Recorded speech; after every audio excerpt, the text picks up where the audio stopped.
Kejadian pasalnya yang ke-28. Kemudian Ishak memanggil Yakub, lalu memberkati dia, serta memesankan kepadanya, katanya, "Janganlah mengambil istri dari perempuan Kanaan. Bersiaplah, pergilah ke Padan Aram, ke rumah Betuel, ayah ibumu, dan ambillah dari situ seorang istri, dari anak-anak Laban, saudara ibumu. Moga-moga Allah yang Maha Kuasa memberkati engkau, membuat engkau beranak cucu, dan membuat engkau menjadi banyak, sehingga engkau menjadi sekumpulan bangsa-bangsa. Moga-moga Ia memberikan kepadamu berkat yang untuk Abraham, kepadamu serta kepada keturunanmu, sehingga engkau memiliki negeri ini, yang kau diami sebagai orang asing, yang telah diberikan Allah kepada Abraham."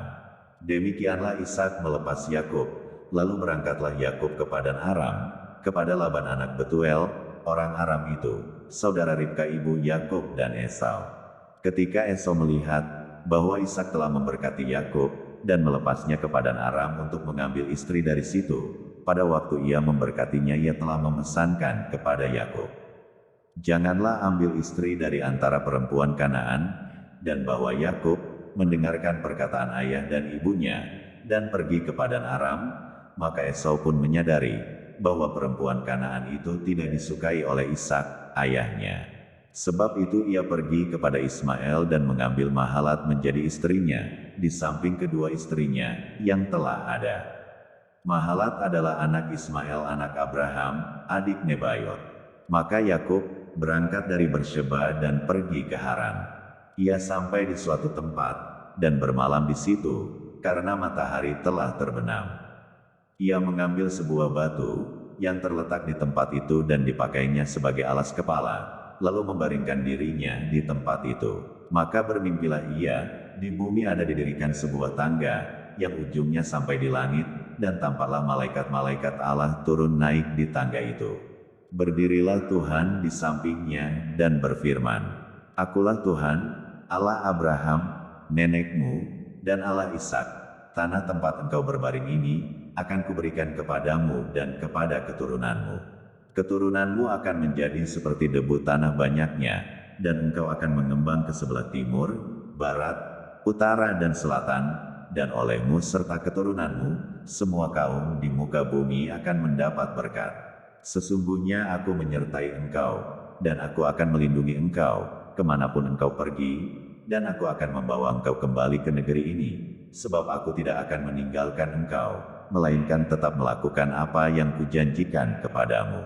Ketika Yakub bangun dari tidurnya, berkatalah ia, "Sesungguhnya Tuhan ada di tempat ini, dan aku tidak mengetahuinya." Ia takut dan berkata, "Alangkah dahsyatnya tempat ini. Ini tidak lain dari rumah Allah. Ini pintu gerbang sorga." Keesokan harinya pagi-pagi, Yakub mengambil batu yang dipakainya sebagai alas kepala, dan mendirikan itu menjadi tugu, dan menuang minyak ke atasnya. Ia menamai tempat itu Betel, dahulu nama kota itu Luz.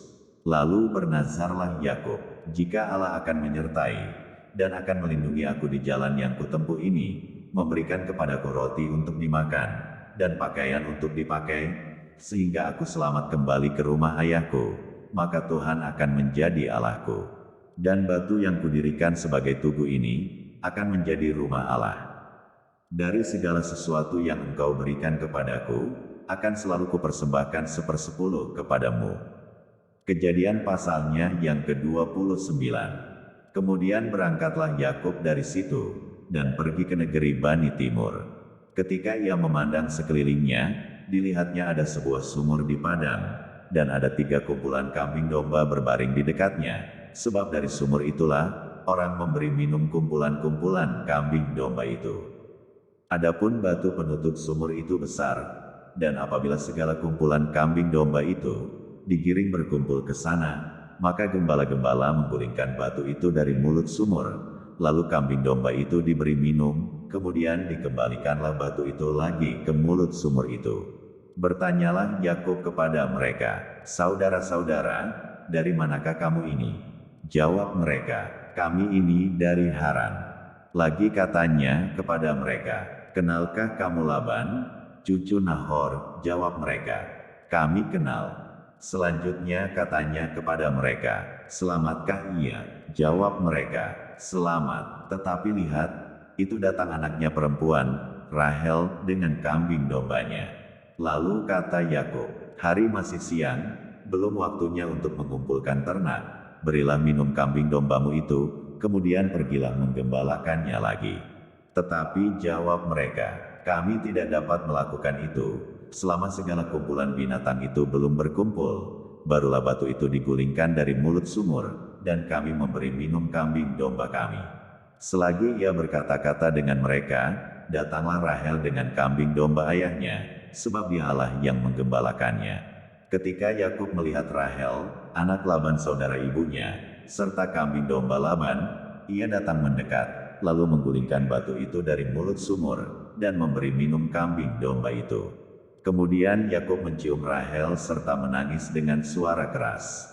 Lalu Yakub menceritakan kepada Rahel bahwa ia sanak saudara ayah Rahel dan anak Ribka. Maka berlarilah Rahel menceritakannya kepada ayahnya. Segera sesudah Laban mendengar kabar tentang Yakub, anak saudaranya itu, berlarilah ia menyongsong dia, lalu mendekap dan mencium dia, kemudian membawanya ke rumahnya. Maka Yakub menceritakan segala hal ihwalnya kepada Laban. Kata Laban kepadanya, "Sesungguhnya engkau saudara sedaging dengan aku." Maka tinggallah Yakub padanya genap sebulan lamanya. Kemudian berkatalah Laban kepada Yakub, "Masakan karena engkau adalah sanak saudaraku, engkau bekerja padaku dengan cuma-cuma? Katakanlah kepadaku apa yang patut menjadi upahmu." Laban mempunyai 2 anak perempuan, yang lebih tua namanya Lea dan yang lebih muda namanya Rahel. Lea tidak berseri matanya, tetapi Rahel itu elok sikapnya, dan cantik parasnya. Yakub cinta kepada Rahel, sebab itu ia berkata, "Aku mau bekerja padamu 7 tahun lamanya, untuk mendapat Rahel, anakmu yang lebih muda itu." Sahut Laban, "Lebih baiklah ia kuberikan kepadamu, daripada kepada orang lain, maka tinggallah padaku."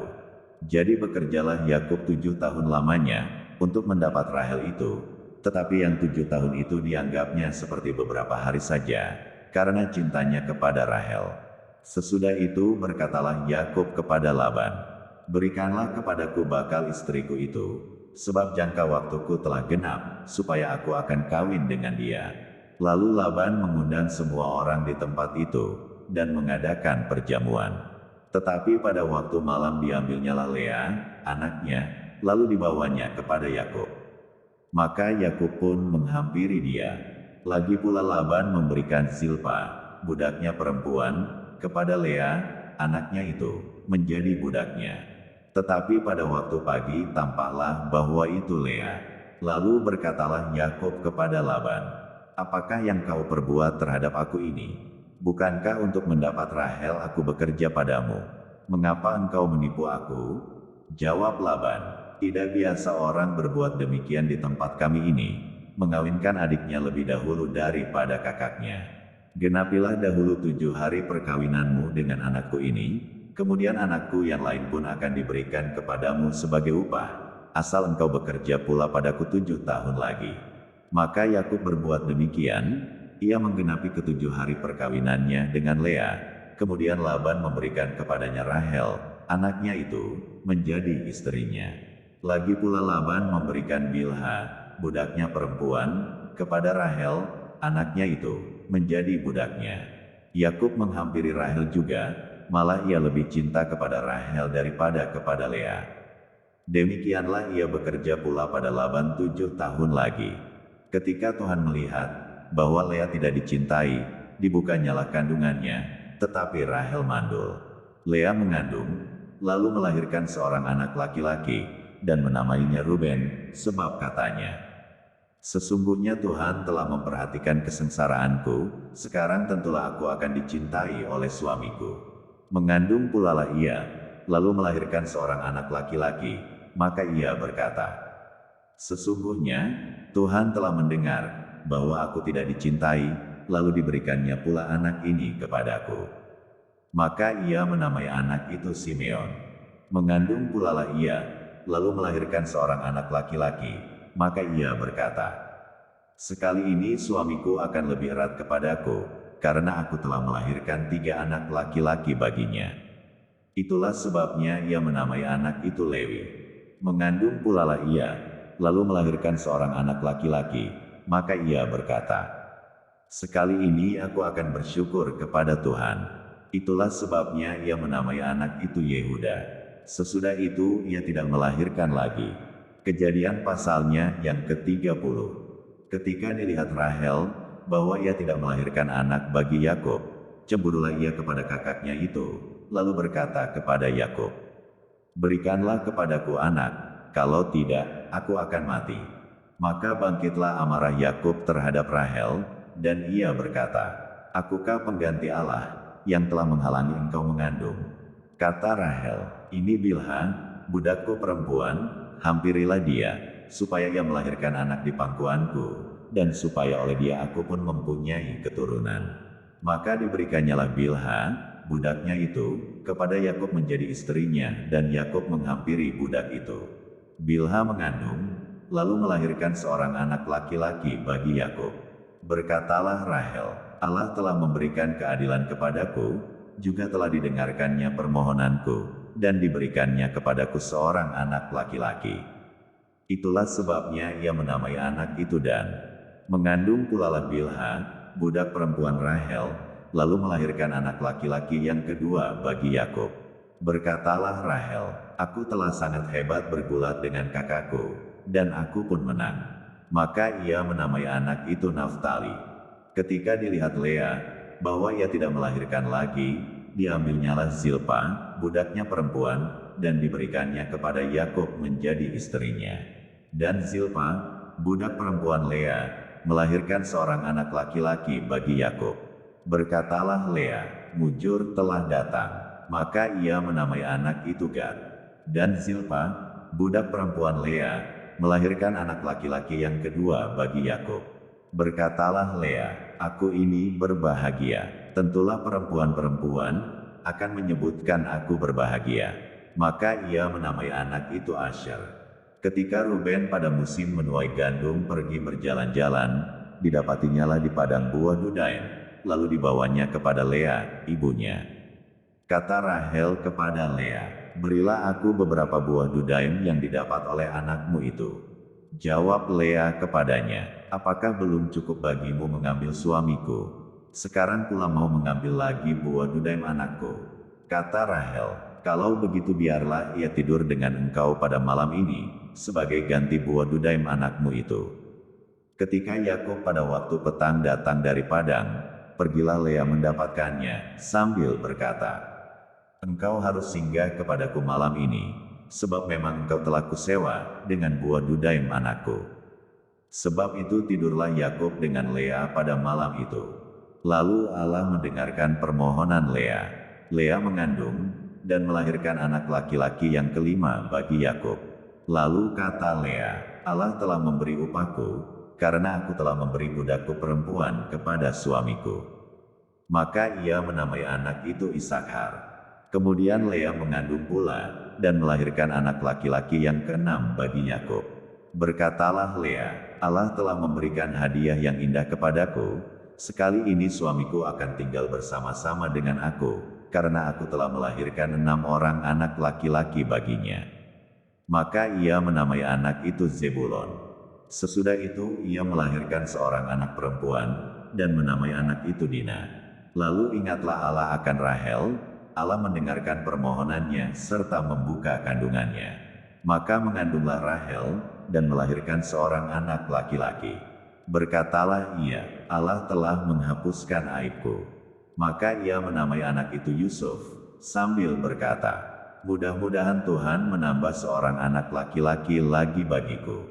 Setelah Rahel melahirkan Yusuf, berkatalah Yakub kepada Laban, "Izinkanlah aku pergi, supaya aku pulang ke tempat kelahiranku, dan ke negeriku. Berikanlah istri-istriku dan anak-anakku, yang menjadi upahku selama aku bekerja padamu, supaya aku pulang, sebab engkau tahu, betapa keras aku bekerja padamu." Tetapi Laban berkata kepadanya, "Sekiranya aku mendapat kasihmu, telah nyata kepadaku, bahwa Tuhan memberkati aku karena engkau. Lagi katanya, tentukanlah upahmu yang harus kubayar, maka aku akan memberikannya.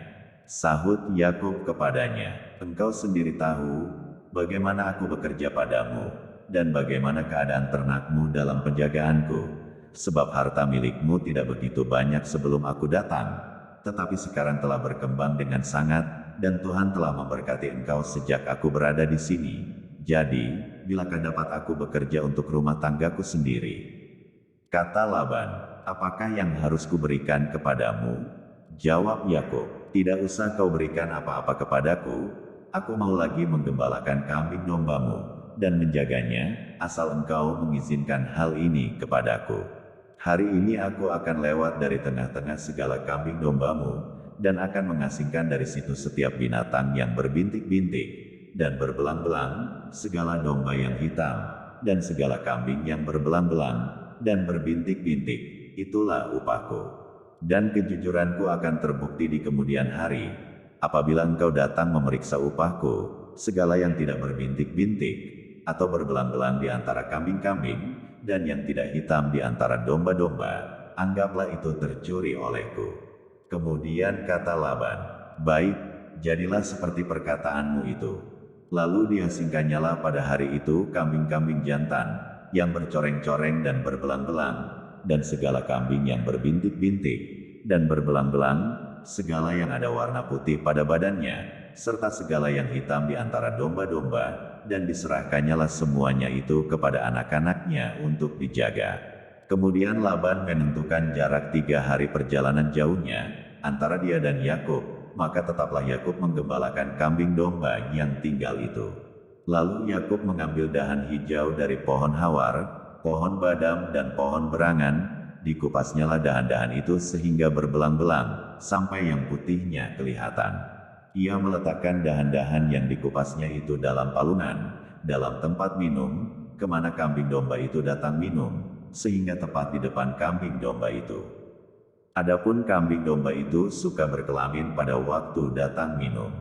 Jika kambing domba itu berkelamin dekat dahan-dahan itu, maka anaknya bercoreng-coreng, berbintik-bintik dan berbelang-belang. Kemudian Yakub memisahkan domba-domba itu, dihadapkannya kepala-kepala kambing domba itu, kepada yang bercoreng-coreng, dan kepada segala yang hitam di antara kambing domba Laban. Demikianlah ia beroleh kumpulan-kumpulan hewan baginya sendiri, dan tidak ditempatkannya pada kambing domba Laban. Dan setiap kali, apabila berkelamin kambing domba yang kuat, maka Yakub meletakkan dahan-dahan itu ke dalam palungan, di depan mata kambing domba itu, supaya berkelamin dekat dahan-dahan itu. Tetapi apabila datang kambing domba yang lemah, ia tidak meletakkan dahan-dahan itu ke dalamnya.